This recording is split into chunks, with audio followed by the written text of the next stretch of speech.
এটা breaking news পাকিস্তানৰ ভুৱা একাউণ্টৰ হেণ্ডচকু পৰিছে অসম আৰক্ষীৰ ওপৰত অসম আৰক্ষী সঞ্চালক প্ৰধান তথা IPS হৰমিত সিঙৰ ভাষ্য বিকৃতকৰণ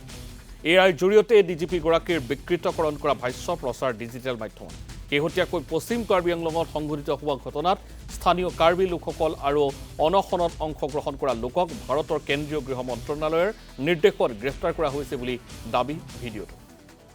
আমি পুনৰবাৰ উল্লেখ কৰিব বিচাৰিছোঁ যিহেতু বৰ্তমান মুহূৰ্তত এনেধৰণৰ চৰ্চা চলি আছে আৰু উত্তেজনাময় পৰিৱেশ পৰিস্থিতি চলি আছে তেনে মুহূৰ্তত পাকিস্তানৰ ভুৱা একাউণ্টৰ হেণ্ডচকু পৰিছে অসম আৰক্ষীৰ ওপৰত অসম আৰক্ষী সঞ্চালক প্ৰধান তথা IPS হৰমিত সিঙৰ ভাষ্য বিকৃতকৰণ